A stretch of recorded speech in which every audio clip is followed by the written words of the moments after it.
إن الحمد لله نحمده ونستعينه ونستغفره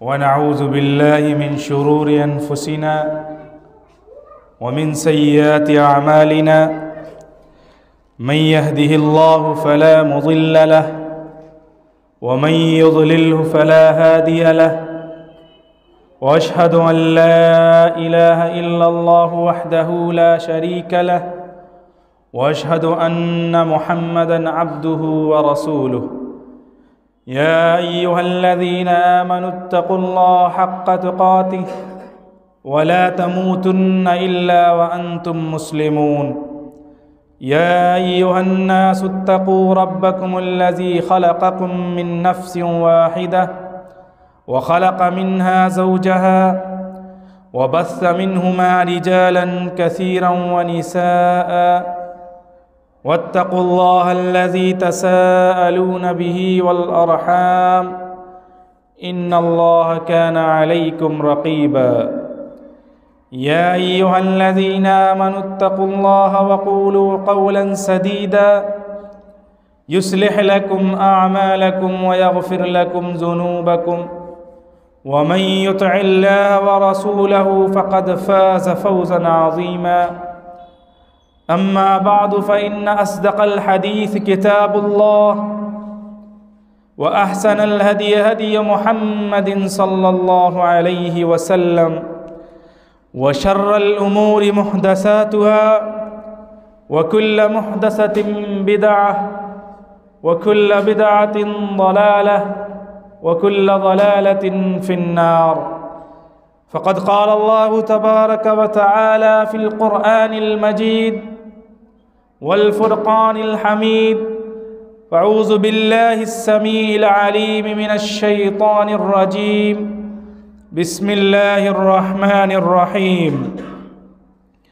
يثبت الله الذين آمنوا بالقول الثابت في الحياة الدنيا وفي الآخرة ويضل الله الظالمين ويفعل الله ما يشاء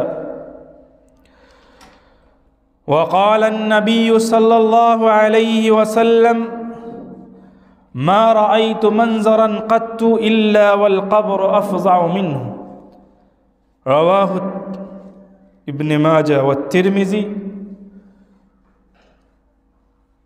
محترم حاضرین کرام و عزیزان گرامی، بزرگ اور دوست، تمام قسم کی حمد و ثنا اس اللہ رب العالمین خالق کائنات مالک ارض و سما و مدبر انس و جاں کے لیے لائق و زیبا ہے، جو بلا شرکت غیر اس دنیا کی کار فرمائی کر رہا ہے، جس نے ہم لوگوں کو اس دار فانی میں پیدا فرمایا اور ہم پر یہ احسان عظیم کیا، امت محمدیہ میں بنا کر پیدا فرمایا اور اپنی عبادت و بندگی کا شرف ہمیں بخشا، اور ہماری ہدایت و رہنمائی کے لیے قرآن جیسی مقدس کتاب نازل فرمائی۔ بیش بہا درود و سلام اللہ رب العزت کے تمام برگزیدہ انبیاء اور رسول کے اوپر، خصوصیت کے ساتھ جناب محمد الرسول اللہ صلی اللہ علیہ وسلم پر، جو ہمارے لیے رشد و ہدایت بنا کر بھیجے گئے، جن کی زندگی کا ایک ایک لمحہ ہمارے لیے نمونہ عمل ہے۔ برادران اسلام و معزز سامعین،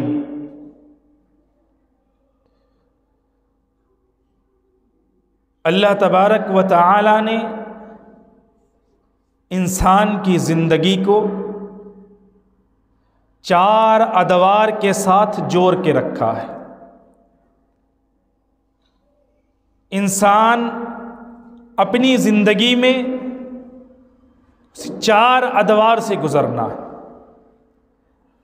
سب سے پہلا دور ماں کے پیٹ کا ہے، جہاں انسان 3 پردے کے اندھیری کوٹھری میں رہتا ہے۔ پھر ماں کے پیٹ پر ایک زلزلہ طاری ہوتا ہے اور انسان اس دنیا کے اندر آ جاتا ہے۔ اس دنیا کے اندر یہ انسان کا دوسرا دور ہوتا ہے۔ اس دور میں انسان اپنے لیے یا تو نیکیوں کو جمع کرتا ہے یا پھر برائی کو جمع کر لیتا ہے۔ تیسرے دور کے لیے یا تو نیکی کا خزانہ اپنے نام اعمال میں لکھ لیتا ہے یا برائی کا خزانہ اپنے نام اعمال میں لکھوا لیتا ہے۔ یہ دور انسان کا ختم ہوتا ہے تو تیسرا دور شروع ہوتا ہے، اور تیسرا دور موت کے جسٹ بعد شروع ہوتا ہے، جو آخرت کا دور ہے، جس کی پہلی منزل قبر ہے۔ یہاں سے انسان کی آخرت کا سفر شروع ہوتا ہے، اور یہ تیسرا دور انسانی زندگی کا ہے۔ اور یہ دور دنیاوی دور کے مقابلے میں انتہائی وسیع ہے۔ پتہ نہیں کہ اس دور میں انسان کو کتنے زمانے تک رہنا ہے۔ جب یہ تیسرا دور انسان کا ختم ہوگا تو پھر چوتھا دور انسان کا شروع ہوگا، وہ قیامت کا دور ہے۔ قیامت کی ہولناکی ہے، اور وہاں جزا و سزا اور پلسرات کا معاملہ پھر گناہ اور نیکی کے مطابق یا تو جہنم یا پھر جنت۔ یہ چار دور انسانی زندگی کے ہیں۔ ہم جس دور میں زندگی گزار رہے ہیں یہ ہمارا دوسرا دور ہے، دوسرا دور ہے، اور عن قریب ہم اپنے تیسرے دور میں جانے والے ہیں، اور اس کے لیے ہم راستے میں ہیں، اس کے سفر پر ہم روانہ ہیں۔ اور وہ دور کبھی بھی شروع ہو سکتا ہے، اور وہ تیسرا دور جو ہے وہ قبر کا دور ہے۔ آج کے خطبے میں قبر کی ہولناکی کے بارے میں انشاءاللہ آپ کے سامنے قرآن و حدیث کی روشنی میں باتیں رکھی جائے گی۔ سب سے پہلی چیز ہمیں یہ جاننے کی ہے کہ ہمیں قبر کے بارے میں جاننا ہے۔ جب تک ہمیں کسی چیز کا علم نہیں ہوگا اس کی فکر نہیں ہوگی، فکر نہیں ہوگی تو تیاری نہیں ہوگی۔ لہٰذا ہمیں قبر کا علم لینا ہے کہ قبر آخر ہے کیا، قبر کی زندگی آخر ہے کیا، کون سی زندگی اور کیسی زندگی ہے، وہ کیسے معاملات پیش آئیں گے، یہ انسان جب تک جانے گا نہیں اس کی فکر اس کو نہیں ہوگی، اور جب فکر نہیں ہوگی تو قبر کی تیاری نہیں ہوگی۔ آپ کو ایگزام کا علم نہیں ہوگا تو آپ اپنے امتحان کی فکر نہیں کریں گے، اور جب فکر آپ نہیں کریں گے امتحان کی تو آپ تیاری نہیں کر سکتے۔ اسی لیے ہمیں قبر کا علم ہونا ضروری ہے۔ برادران اسلام، جب انسان مرتا ہے، اس دنیا سے رخصت ہوتا ہے، تو انسان کی دنیاوی زندگی کا وہ آخری دن ہوتا ہے اور اس کی اخروی زندگی کا وہ پہلا دن شروع ہوتا ہے۔ جیسا کہ صحیح بخاری کی روایت ہے، ام المؤمنین حضرت عائشہ رضی اللہ تعالی عنہا روایت کرتی ہیں، اللہ کے نبی صلی اللہ علیہ وسلم کی وفات کے وقت کا تذکرہ کرتے ہوئے کہ آپ صلی اللہ علیہ وسلم کے ہاتھ مبارک سے مسواک چھوٹ گئی، مسواک چھوٹ گئی، یوں اللہ تعالیٰ نے میرے اور نبی علیہ الصلاۃ والسلام کے لعاب دہن کو اس دن ملا دیا، ایک ساتھ جمع کر دیا، جو آپ صلی اللہ علیہ وسلم کی دنیاوی زندگی کا آخری دن تھا اور اخروی زندگی کا پہلا دن تھا۔ یہ روایت صحیح بخاری کے اندر ہے۔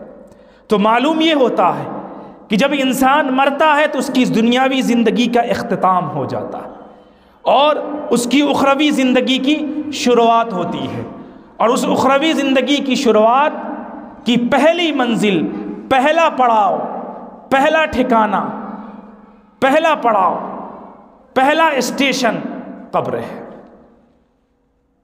قبر ہے۔ قبر کیا ہے مسلمانوں؟ کبھی سوچا ہے؟ کبھی جانا ہے؟ کبھی سمجھا ہے اس کے بارے میں کبھی سوچا ہے کہ قبر آخر ہے کیا؟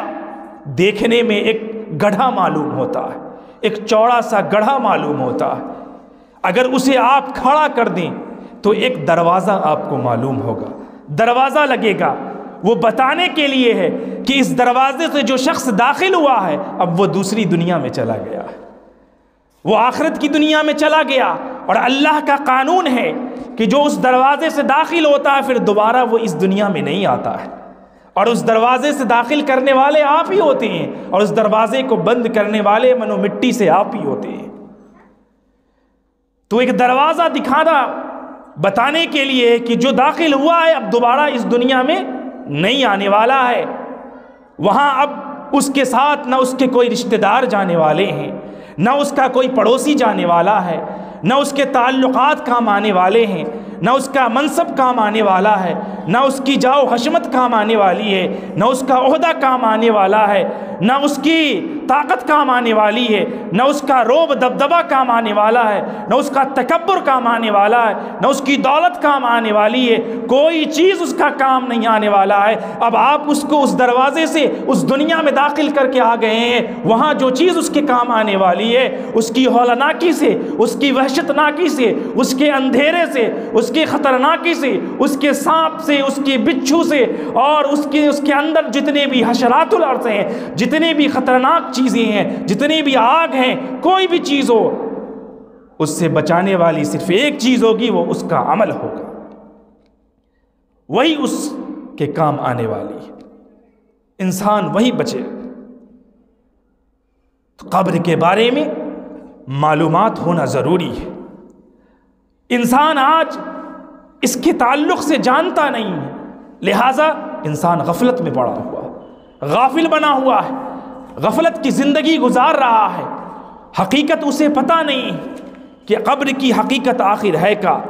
برادران اسلام و معزز سامعین، احادیث کی روشنی میں میں آپ کو بتاؤں کہ قبر کے اندر کیا چیزیں ہیں۔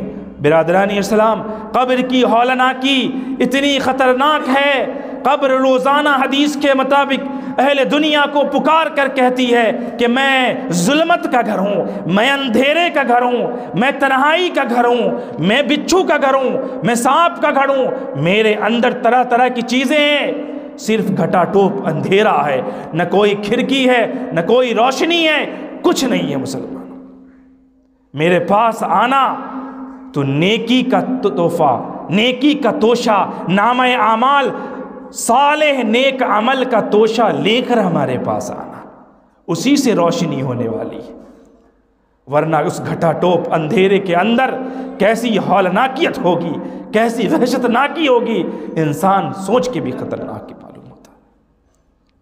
برادران اسلام، اللہ تبارک و تعالی قرآن میں فرماتا ہے یثبت اللہ الذین آمنوا بالقول الثابت فی الحیات الدنیا وفی الآخرہ ویضل اللہ الظالمین ویفعل اللہ ما یشاء، کہ اللہ تبارک و تعالی اہل ایمان کو، ایمان والوں کو، اہل توحید کو، جو اللہ پر پختہ ایمان رکھتے ہیں، جو توحید کے ماننے والے ہیں، جو توحید پر پختہ یقین رکھتے ہیں، شرک سے بچتے ہیں، اپنے عمل میں اللہ شرک کو ملاوٹ شرک کی نہیں کرتے، ایسے اہل ایمان، اہل توحید کو اللہ تبارک و تعالی ثابت قدم رکھتا ہے، دنیا میں ثابت قدم رکھتا ہے۔ یثبت اللہ الذین آمنوا بالقول الثابت فی الحیات الدنیا، دنیا میں بھی ثابت قدم رکھتا ہے قول ثابت کے ذریعے سے، یعنی کلمہ توحید کے ذریعے سے، توحید پر عمل پیرا ہونے کے ذریعے سے اللہ رب العزت اہل توحید کو دنیا میں بھی ثابت قدم رکھتا ہے، وفی الآخرہ،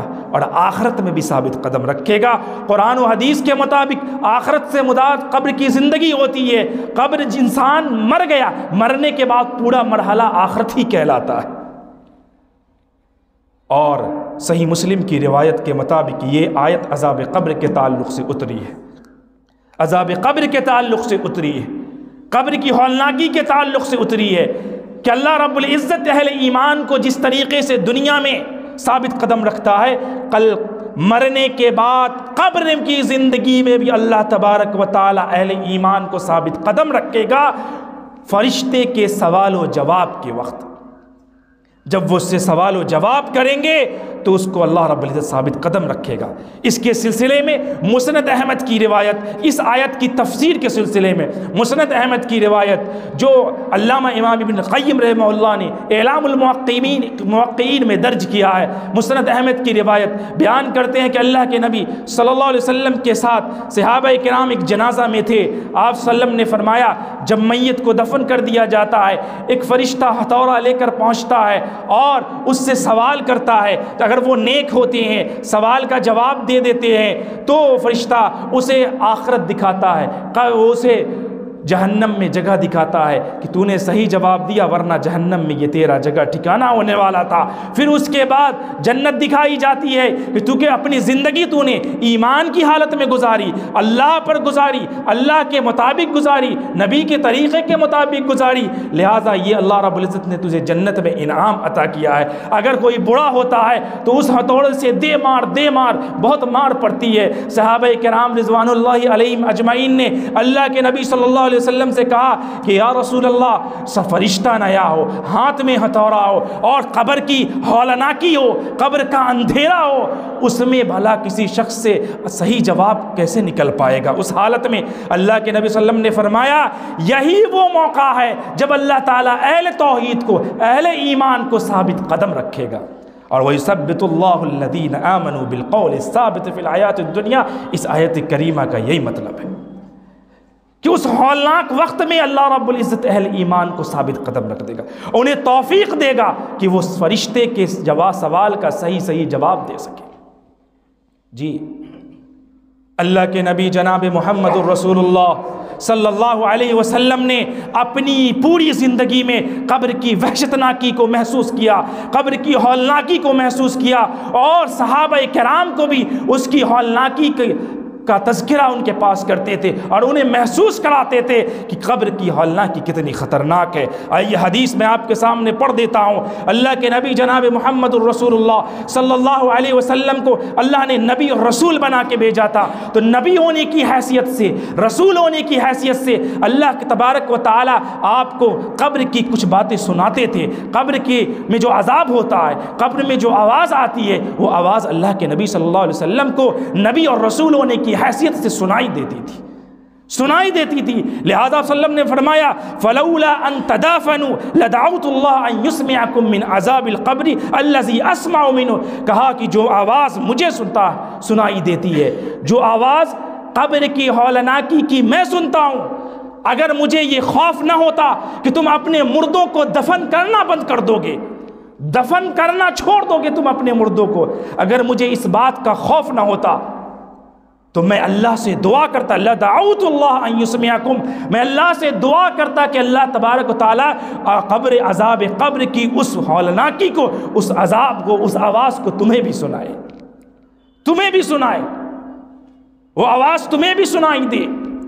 اگر مجھے خوف اس بات کا نہ ہوتا کہ تم اپنے مردوں کو دفن کرنا چھوڑ دو گے، یعنی اگر تم سن لو گے تو اپنے مردوں کو دفن نہیں کرو گے، اتنی ہولناکی ہے آواز، اتنا خطرناک ہے جو آواز میں سنتا ہوں۔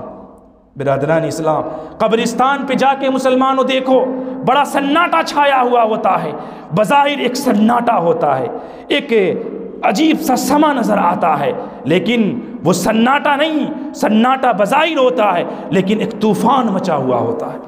قبر کے اندر عذاب ہو رہا ہے، آوازیں آ رہی ہیں، چیخ و پکار ہو رہے ہیں، اللہ تبارک و تعالیٰ نے اس آواز کو انسان و جن سے ہٹا دیا ہے، مخفی رکھا ہے، انسان نہیں سن سکتا، جنات نہیں سن سکتے، صرف جانور سنتے ہیں، اور جانور سنتے ہیں لیکن جانور کا ریئیکشن جو اللہ نے اس کو بھی مخفی کر دیا، ورنہ آپ قبرستان میں دیکھیں بے شمار جانور چل رہے ہوتے ہیں، انہیں سنائی دیتا ہے لیکن وہ ریئیکشن نہیں کرتے، چونکہ اللہ نے اس ریئیکشن کو بند کر دیا ہے، وہ سنتے ہیں اپنا چل رہے ہیں، انہیں پتہ نہیں چلتا، ورنہ وہ ہلکی سی آواز میں جانور بھڑک کے بھاگتے ہیں۔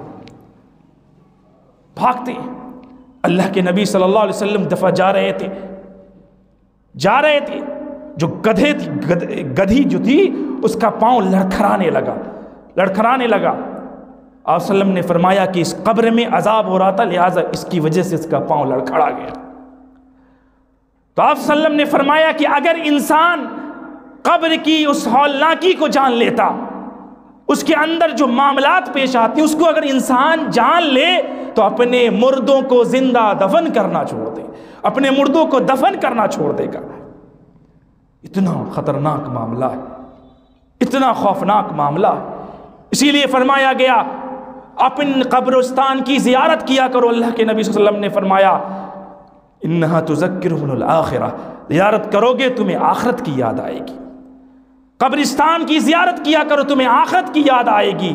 قبرستان کو دیکھا کرو، تمہیں تمہاری زندگی کی حیثیت پتہ چلے گی۔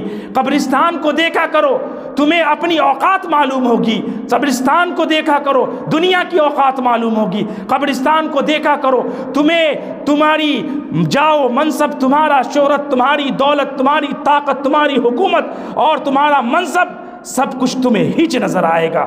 سب کچھ تمہیں اس کی حیثیت سمجھ میں آئے گی کیا ہے۔ دیکھا کرو، قبر کو دیکھو تو موت یاد آتی، قبر کو دیکھو تو دل کانپنے لگتا ہے، رونگٹے کھڑے ہو جاتے ہیں۔ قرآن و حدیث میں اتنی آیات ہیں، احادیث اتنی ہے، مسلمانوں تدبر اور تفکر کی نگاہ سے پڑھو گے رونگٹے کھڑے ہو جائیں گے، راتوں کو نیند نہیں آئے گی، نیند نہیں آئے گی، لقمہ حلق سے نیچے نہیں جائے گا۔ یہ ہولناکی ہے قبر کی۔ کیا ہم نے کبھی سوچا کہ اس ہولناکی کی تیاری ہم کیا کر رہے ہیں؟ اس کے لیے ہم تیاری کیا کر رہے ہیں؟ کبھی ہم نے یہ بات سوچی ہے؟ ہم نے کبھی سوچا ہے یہ کہ ہم اس کے لیے تیاری کیا کر رہے ہیں؟ نہیں سوچا ہم نے کہ اس کے لیے ہماری تیاری کیا ہو رہی ہے۔ قبر کیا ہے مسلمانوں؟ اندھیرے کا گھر ہے، تنہائی کا گھر ہے، کیڑے مکوڑوں کا گھر ہے۔ اللہ کے نبی صلی اللہ علیہ وسلم نے فرمایا، آپ صلی اللہ علیہ وسلم کے زمانے میں ایک بڑھیا تھی جو مسجد میں جھاڑو لگایا کرتی تھی۔ اللہ کے نبی صلی اللہ علیہ وسلم آئے اور صحابہ کرام سے پوچھا کہ وہ بڑھیا کہاں ہے؟ یہ حدیث صحیح بخاری اور مسلم کی، بڑھیا کہاں ہے؟ صحابہ کرام نے فرمایا انہا ماتت اللیلہ، وہ بڑھیا رات مر گئی، آپ سوئے ہوئے تھے، ہم نے سوچا کہ آپ کو جگانا مناسب نہیں ہے، لہٰذا ہم نے رات میں ہی اسے دفن کر دیا۔ اللہ کے نبی صلی اللہ علیہ وسلم نے فرمایا دلونی، اس کا قبر کہاں ہے؟ مجھے دکھاؤ، مجھے بتاؤ اس کا قبر کہاں ہے۔ آپ رحمت للعالمین بنا کے بھیجے گئے تھے۔ آپ کے یہاں چہرے دیکھ کر معاملات نہیں ہوتے تھے، آپ کے یہاں جاؤ منصب دیکھ کر معاملات نہیں کیا جاتا تھا، آپ کے سامنے دولت اور امیر اور غریب دیکھ کر معاملات نہیں ہوتا تھا، آپ کے سامنے سب ایکول تھے، برابر تھے سب۔ آپ نے کہا وہ بڑھیا کہاں ہے؟ اس کا قبر کہاں ہے؟ مجھے اس کے قبر کے پاس لے چلو۔ لے صحابہ کرام نے اللہ کے نبی کو قبر دکھائی، آپ نے اس کی نماز جنازہ وہیں پر پڑھی، اس کے بعد آپ نے اس کی قبر کے لیے دعا کی۔ اللہ کے نبی صلی اللہ علیہ وسلم نے فرماتے ہیں کہ میں نے اس کے لیے دعا کی تو اللہ تبارک و تعالیٰ نے اس کے قبر کو نور سے بھر دیا، نور سے بھر دیا۔ پھر آپ نے فرمایا ان هذه القبور مملوءۃ ظلما، کہ یہ جو قبر ہے یہ اندھیری کوٹھری ہے، ایک ایسا گھر ہے جس میں صرف اندھیرا ہی اندھیرا ہے، صرف اندھیرا ہی اندھیرا ہے۔ ذرا سا اندھیرا گھر میں ہو جائے تو انسان بے چین ہو جاتا ہے، پریشان ہو جاتا ہے کہ اندھیرا ہو گیا ہے، بتی جلا دو، روشنی جلا دو، موم بتی جلا دو، بھاگتا ہے۔ مسلمانوں قبر کا اندھیرا کسی چیز سے دور نہیں ہونے والا ہے سوائے آپ کے اعمال صالحہ کے۔ اگر نیک عمل کر کے یہاں سے جاؤ گے قبر کا اندھیرا دور ہوگا، عمل صالح کر کے نہیں جاؤ گے قبر میں اندھیرا ہی اندھیرا قیامت تک رہے گا، اور پتہ نہیں کب تک قبر میں رہنا ہے، کب تک قبر میں رہنا۔ حضرت ابو بکر صدیق رضی اللہ تعالی عنہ کو مرے ہوئے 1431 سال ہو گئے، 1431 سال، 1431 سالوں سے وہ قبر میں ہے، نہ جانے ابھی کتنے دن قبر میں رہنا، ہم یہاں سے مریں گے نہ جانے کتنے زمانے تک قبر میں رہنا۔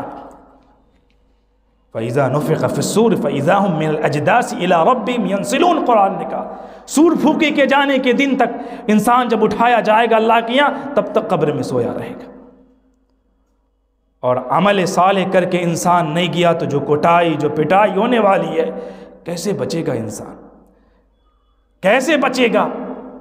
اللہ اکبر۔ قرآن کریم پڑھا جائے، آیاتیں پڑھی جائیں تو انسان سوچتا ہے کہ حالت کتنی خراب ہے، قبر کی ہولناکی کتنی ہے، آئیے حدیث میں بیان کرتا ہوں۔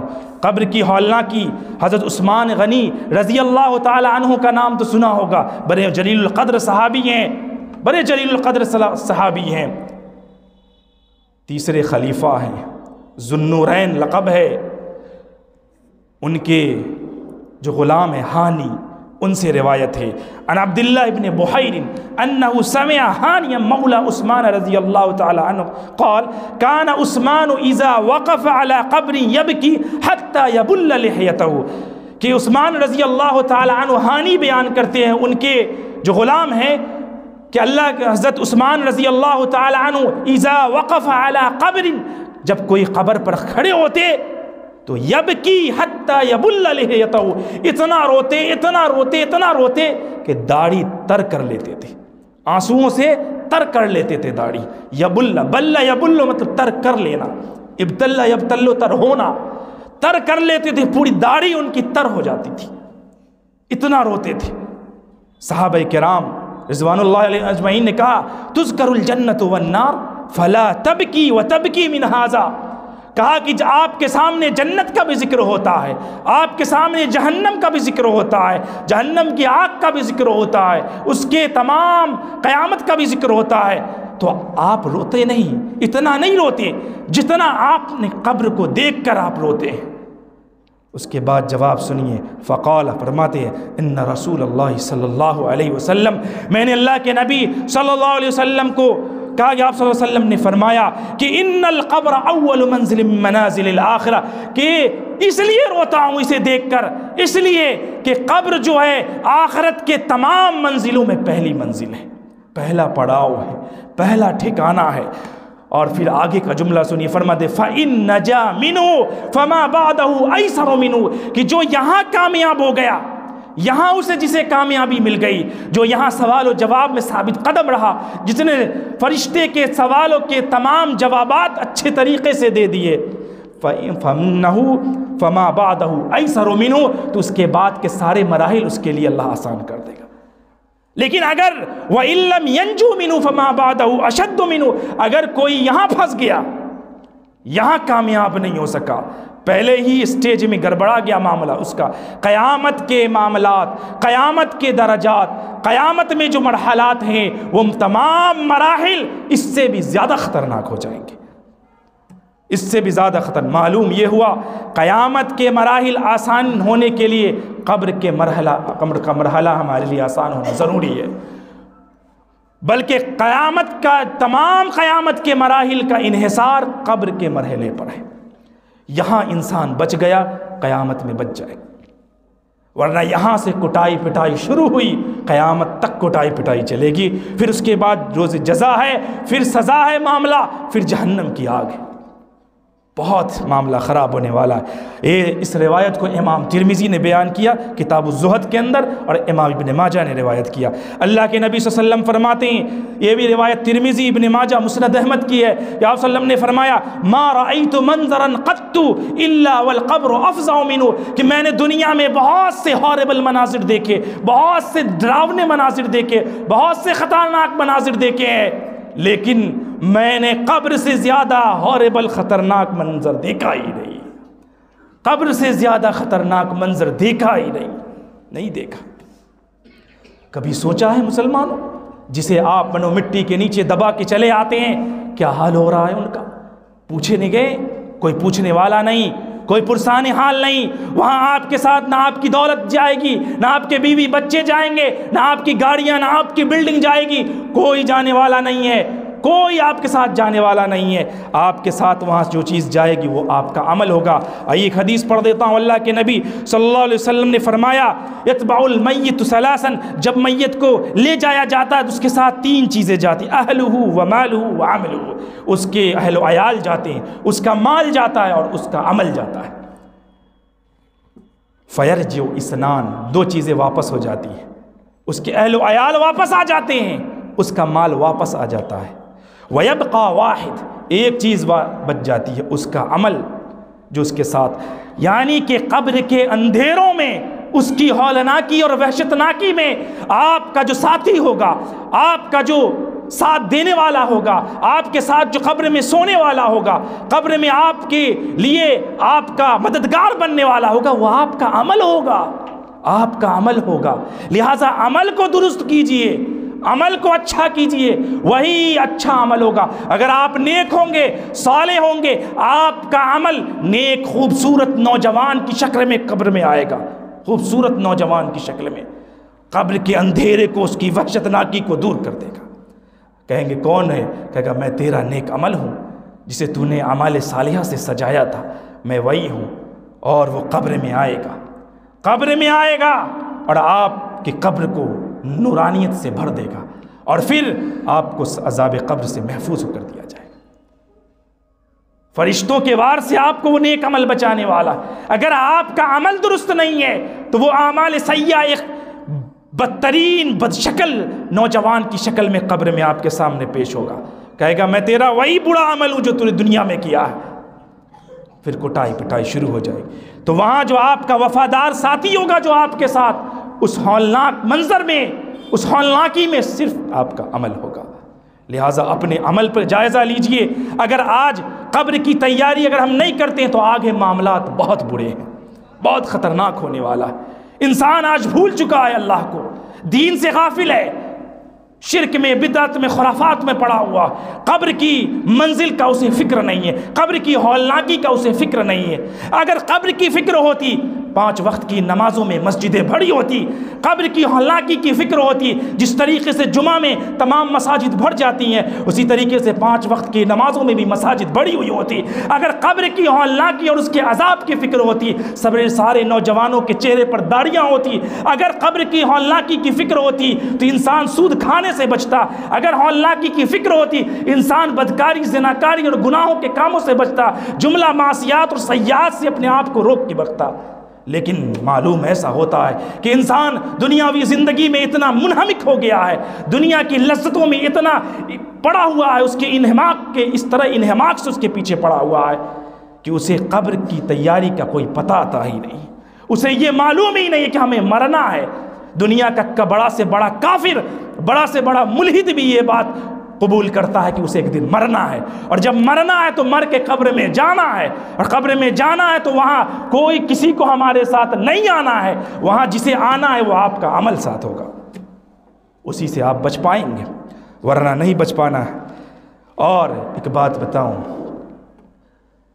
قبر کے اندر جب میت رکھی جاتی ہے تو چاہے وہ نیک ہو، فاسق ہو، فاجر ہو، مشرک ہو، کوئی بھی ہو، چاہے کتنا بھی نیک کیوں نہ ہو، چاہے کتنا فاسق و فاجر کیوں نہ ہو، ایک بار اسے قبر ضرور دباتی ہے، ایک بار قبر اسے دبائے گی، ایک بار دبائے گی۔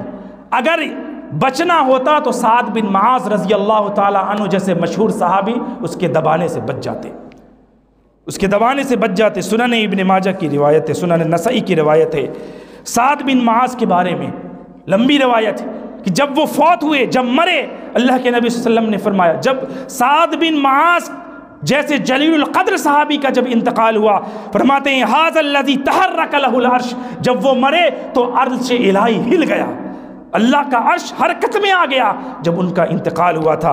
وفتحت لہ ابواب السماء، اور آسمان کے سارے دروازے کھل گئے۔ وشہدہ 70,000 من الملائکہ، اور ان کے نماز جنازہ میں 70,000 فرشتے نازل ہوئے، 70,000 فرشتے۔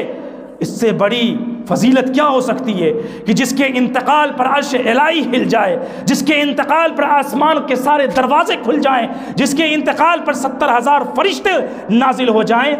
انہیں جب قبر میں رکھا گیا، اللہ کے نبی صلی اللہ علیہ وسلم فرماتے ہیں جب قبر میں رکھا گیا، قبر نے سعد کو ایک بار دبوچا کس کے۔ اللہ کے نبی صلی اللہ علیہ وسلم نے دعا کی، فرمایا جب میں نے دعا کی تو قبر نے ایک بار دبایا اور سعد کو پھر چھوڑ دیا، اللہ کے حکم سے پھر کشادہ ہو گئی۔ علماء نے لکھا ہے کہ چاہے وہ نیک ہو، فاسق فاجر کوئی ہو، ایک دفعہ قبر اسے ضرور دباتی ہے۔ اب علماء نے یہاں توجیحات ہیں علماء کے بہت سارے کہ نیکوں کو دبانا گناہ گار کے دبانے کی طرح نہیں ہوگا، جیسا کہ امام ابن حجر اسقلانی نے لکھا ہے کہ نیکوں کو دبانا گناہ گار کے دبانے کی طرح نہیں ہوگا۔ اب اللہ عالم۔ حضرت عائشہ رضی اللہ تعالیٰ عنہ فرماتی ہیں کہ اگر کسی کو بچنا ہوتا عذاب قبر کے دبانے سے، اگر کوئی بچتا تو سعد بن معاذ بچ جاتے۔ اس کا مطلب یہ ہے کہ قبر سب کو دباتی ہے، ایک دفعہ ضرور دبائے گی۔ برادران اسلام، اسی لیے قبر کی تیاری کیجئے۔ قبر کے مراحل بہت ہی خطرناک ہے۔ آئیے ایک بہت لمبی حدیث میں بیان کر دیتا ہوں، اس کے بعد بات ختم کر دوں گا، چونکہ عذاب قبر پہ بات کرنی ہے تو وقت نہیں ہے، اگلا جمعہ میں عذاب قبر پہ بات کروں گا۔ آج صرف قبر کی ہولناکی بھی ذکر کر رہا تھا۔ ایک روایت بہت ہی جامع روایت ہے، میں سوچ رہا ہوں کہ اسے آپ کے سامنے پڑھ دوں۔ اللہ کے نبی صلی اللہ علیہ وسلم نے فرمایا، ان برا بن عازب رضی اللہ تعالی عنہ راوی حدیث ہے، بیان کرتے ہیں، خرجنا مع النبی صلی اللہ علیہ وسلم فی جنازۃ من رجل من الانصار، کہ ہم لوگ اللہ کے نبی صلی اللہ علیہ وسلم کے ساتھ ایک انصاری صحابی کے جنازے میں نکلے، ساتھ میں نکلے۔ فانتہینا، جب ہم لوگ وہاں پہنچ گئے، الی القبر، قبر کے پاس، ولما یلحد، قبر اس وقت بغلی قبر ہوتی ہے، لحد بنائی جاتی ہے، اس وقت تو قبر تیار نہیں ہوئی تھی، قبر کو ابھی تیار نہیں کیا گیا تھا۔ پوچھا اللہ کے نبی نے قبر تیار ہو؟ کہا اللہ کے نبی صلی اللہ علیہ وسلم ابھی قبر تیار نہیں ہوئی ہے۔ حدیث کا ایک ایک لفظ غور کرنے کے قابل ہے۔ فجلس رسول اللہ صلی اللہ علیہ وسلم، اللہ کے نبی صلی اللہ علیہ وسلم وہاں پر بیٹھ گئے۔ صحابہ کہتے ہیں فجلسنا حولہ، ہم بھی ارد گرد وہاں پر بیٹھ گئے۔ کأنما علی رؤوسنا الطیر، اس طریقے سے بیٹھے ہوئے تھے گویا کہ ہمارے سروں پر پرندے بیٹھے ہو، یعنی ایک دم شانت، بالکل خاموش انداز میں بیٹھے ہوئے ہیں، ایسے ہل بھی نہیں رہے، ایسے لگ رہا ہے جیسے پرندہ سر پہ بیٹھا ہو۔ کأنما علی رؤوسنا علی الطیر، کہ ہمارے سر پر ایسا لگتا ہے کہ پرندہ بیٹھا ہو۔ اس طریقے سے سب شانتی سے قبرستان میں بیٹھے ہوئے، اللہ کے نبی بھی بیٹھے ہوئے۔ اب یہاں ایک بات بتا دوں، آج ہماری حالت یہ ہے کہ ہم قبرستان میں جاتے ہیں تو قبر کو دیکھ کے ہمیں عبرت لینے کی ضرورت تھی کہ کتنا ہولناک منظر ہے یہ، کیسا خطرناک جگہ ہے، کیسی خطرناک جگہ ہے یہ، اس سے ہمیں عبرت لینے کی ضرورت تھی۔ تو ہم بھی قبرستان جاتے ہیں تو لایانی باتوں میں لگے ہوئے ہوتے ہیں، گپ شپ میں لگے ہوئے ہوتے ہیں، موبائلوں میں لگے ہوئے ہوتے ہیں، ادھر ادھر کی باتیں کر رہے ہوتے ہیں۔ کبھی ہم نے عبرت لی ہی نہیں کہ یہ جو قبر ہے اسے دیکھ کر عبرت لو کہ آج جسے ہم آج دفن کر کے جا رہے ہیں، کل ہمارا نمبر بھی آنے والا ہے اور ہمیں بھی لوگ اسی طرح اٹھا کے یہاں لا کے رکھ دیں گے، پھر کوئی پرسان حال ہمارا نہ ہوگا، اس وقت ہمارا کیا بنے گا، یہ سوچنے کی ضرورت ہے۔ قبر پر تفکر کرو، تدبر کرو تو جسم کے رونگٹے کھڑے ہو جاتے ہیں، رونگٹے کھڑے ہو جاتے ہیں، گھبراہٹ سی ہونے لگتی ہے۔ لیکن عمل صالح کرنے والا شخص، نیک عمل کرنے والا شخص، وہ تو سوچتا ہے کہ میں اپنے رب کے پاس کتنی جلدی چلا جاؤں، اپنے رب سے ملاقات کر لوں، اس کی نعمتوں کو کیسے ذکر لوں۔ اگلے جمعے میں نعیم قبر اور وعید قبر انشاءاللہ بیان ہوگی۔ حدیث میں فرمایا فجلسنا حولہ کأنما رؤوسنا علی الطیر، کہ ایسے بیٹھے ہوئے تھے ہم لوگ جیسے کہ سر پر پرندہ بیٹھا ہو۔ وفی یدی عود ینطق فی بہ فی العرض، اللہ کے نبی صلی اللہ علیہ وسلم کے ہاتھ میں ایک لکڑی تھی اور آپ صلی اللہ علیہ وسلم لکڑی سے زمین کو ایسے کھود رہے تھے، جیسے لگ رہا ہے کہ کتنے متفکر ہیں، کتنے غور فکر میں ڈوبے ہوئے ہیں۔ یہ عمل جو ہوتا ہے انسان اس وقت کرتا ہے جب ایسا لگے کہ کوئی بہت ہی گہری سوچ میں پڑا ہوا، ایسے ہاتھ میں ڈنٹا لیے غور سے آپ ایسے کھود رہے ہیں قبر کو، ایسے سے مٹی، مطلب کہ آپ ایک دم غور فکر میں ہیں، کہیں کھوئے ہوئے ایک دم۔ فرمایا کہ آپ صلی اللہ علیہ وسلم کھود رہے تھے، اس کے بعد اچانک آپ صلی اللہ علیہ وسلم نے اپنا سر اٹھایا، آپ کی آنکھ سے آنسو جاری تھے، آپ کی آنکھوں سے آنسو نکل رہے تھے۔ اس کے بعد آپ نے فرمایا فقال یا اخوانی استعیذوا باللہ من عذاب القبر لمثل هذا فاعدوا، ایک حدیث میں الفاظ ہیں کہ اے میرے بھائی، اے لوگوں، قبر کے عذاب سے پناہ مانگو، قبر کے عذاب سے پناہ مانگو، اس دن کے لیے تیاری کر لو، اس دن کے لیے تیاری کر لو۔ آپ نے 3 دفعہ فرمایا، 3 دفعہ، 2 دفعہ یا 3 دفعہ، مرتين او 3 مرات، 3 دفعہ فرمایا۔ اور اس طریقے سے ایک حدیث میں ہے کہ جب دفن کر کے چلا جاتا ہے تو مردہ اس کے پاؤں کی آواز سنتا ہے، جب انسان چلا جاتا ہے فرشتے آتے ہیں، ان سے تینوں سوال کرتے ہیں اور اسے بٹھاتے ہیں۔ اس کے بعد جب وہ نیک آدمی ہوتا ہے تو ان کے تمام سوالوں کا جواب دے دیتا ہے۔ اس کے بعد ایک بات یہاں آگے فیقولان ما هذا الرجل الذي بعث فيكم قال فيقول هو رسول اللہ۔ اس جملے کو میں چاہتا ہوں کہ اس پر تھوڑی سی روشنی ڈال دوں۔ فرشتے کہتے ہیں ما هذا الرجل، دیکھیے کسی حدیث میں 1 سوال کا ذکر ہے، کسی حدیث میں 3 سوال کا ذکر ہے، سب حدیثوں میں ذکر ہے۔ اب اس حدیث میں اس سوال کا ذکر ہے، صحیح بخاری کی، یہ ابو داؤد کی روایت ہے کہ فیقولان ما ھذا الرجل الذی بعث فیکم، پوچھتے ہیں فرشتے اللہ کے نبی صلی اللہ علیہ وسلم کے بارے میں، یہ جو شخص تمہارے پاس بھیجا گیا تھا اس کے بارے میں تم کیا جانتے ہو؟ کون ہے یہ؟ کیا جانتے ہو؟ فیقول ہوا رسول اللہ، ہوا رسول اللہ۔ اب یہ علماء نے لکھا ہے کچھ لوگوں کا یہ عقیدہ ہے کہ قبر کے اندر اللہ کے نبی صلی اللہ علیہ وسلم کو مردے کو دکھایا جاتا ہے۔ یہ عقیدہ بالکل باطل ہے، نہیں دکھایا جاتا۔ کیوں نہیں دکھایا جاتا؟ آپ سوال پر غور کریں گے، فرشتے پوچھتے ہیں ما ھذا الرجل، ما ھذا الرجل، اور اس کا جواب مردہ کیا دیتا ہے؟ ہوا رسول اللہ۔ اور عربی پڑھنے والا ایک چھوٹا سا طالب علم بھی یہ جانتا ہے کہ ھذا اسم اشارہ قریب ہے، اور ھذا اسم اشارہ قریب ہوتا ہے اور اس کا جواب ذالکہ سے دیا جاتا ہے جو اسم اشارہ بعید ہے۔ جب سوال ھذا سے کیا جائے تو کہا جاتا ہے ذالکہ فلاں، ذالکہ فلاں، اس کا جواب اسم اشارہ بعید ذالکہ ہوتا ہے، لیکن یہاں ہوا ہے، اور عربی کا طالب علم جانتا ہے کہ ہوا جو یہ ضمیر غائب کے لیے آتا ہے، ہوا رسول اللہ، یعنی اللہ، وہ اللہ کے رسول ہیں۔ یہاں ھذا کا جواب ہوا سے دیا گیا، یعنی وہ اللہ کے رسول ہیں، غائب ہے، نہیں ہے وہاں پر۔ بات سمجھ میں آ جائے گی، بالکل واضح۔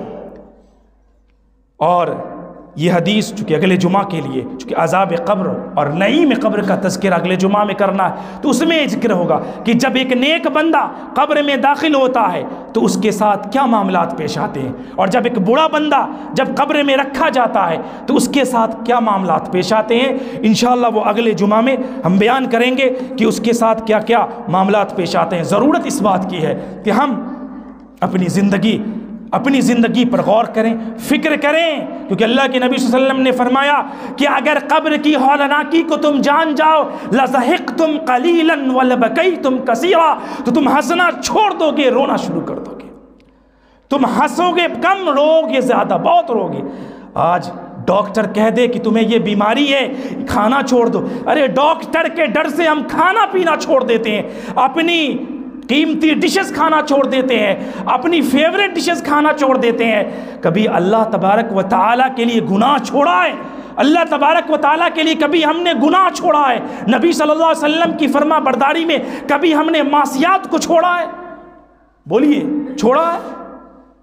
کتنی گمراہی میں ہم، کتنی معصیت میں ہم۔ ارے ڈاکٹر کہنے پر، دنیا والوں کے کہنے پر ہم کیا کیا چھوڑ دیتے ہیں، اور اللہ کے کہنے پر، اللہ اور اس کے رسول کے کہنے پر ہم گناہ نہیں چھوڑتے۔ سوچئے، ہم بھی سوچئے، آپ بھی سوچئے، ہر انسان اپنی زندگی کا محاسبہ کرے، اپنی زندگی پر غور و فکر کرے، اور ایک بات یاد رکھ لے کہ ہم چاہے جو بھی کچھ کر لیں، کچھ بھی کر لیں، ہمیں مرنا ہے، مر کے ایک دن قبر میں جانا ہے۔ ہوئے نامور بے نشاں کیسے کیسے، زمیں کھا گئی آسماں کیسے کیسے، یاد رکھ آن آخر موت ہے، کر لے جو کرنا ہے، آخر موت ہے، مت بن انجان، آخر موت ہے، کر لے جو کرنا ہے، آخر موت ہے۔ کیا پتہ ہے زندگانی کا، انسان بلبلا ہے پانی کا، صبح ہوتی ہے، شام ہوتی ہے، عمر یوں ہی تمام ہوتی ہے۔ شاعر کہتا ہے ٹک ہرس ہوا کو چھوڑ میاں مت دیس بدیس، پھر مارا قزاق اجل کا لوٹے ہیں دن رات بجا کر نقارہ، کیا بدیا بیسا بیل شتر، کیا گونی پلہ سر بھاڑا، سب ٹھاٹ پڑا رہ جائے گا جب لاد چلے گا بنجاڑا۔ لہٰذا قبر کی تیاری کیجئے اور قبر کے بارے میں سوچئے، اور زندگی کو دنیاوی مشاغل سے دور رکھیے۔ دنیا جتنا کمانا ہے اتنا ہی کمائیے، اللہ کو مت بھولیے، دنیا میں جتنا حصہ رکھا ہے اسی کے پیچھے بھاگیے، اللہ کو مت بھولیے۔ نماز پنچگانہ قائم کیجئے، قرآن کی تلاوت کیجئے، ذکر اذکار کیجئے، عمل صالح کیجئے، سودی کاروبار چھوڑیے، گناہ چھوڑیے، فسق چھوڑیے، فجور چھوڑیے، چغلی چھوڑیے، غیبت چھوڑیے، یہ تمام برائی، شرک چھوڑیے، بدعات چھوڑیے، اور عمل صالح کی طرف اپنی زندگی کو، اپنے قدم کو بڑھائیے۔ پھر مرنے کے وقت بھی سکون ہوگا، مرنے کے بعد بھی سکون ہوگا، قبر میں بھی سکون ہوگا، اور جب قیامت میں اٹھو گے تو اس دن بھی سکون ہی سکون ہوگا، اور اللہ کی بنائی ہوئی جنت ہوگی جو اللہ نے اپنے نیک صالحین، اولیاء، شہداء کے لیے بنا کے رکھی ہے۔ اللہ تعالیٰ سے دعا ہے اللہ رب العزت ہم سب کو صحیح سمجھ عطا فرمائے۔ آمین۔ وآخر دعوانا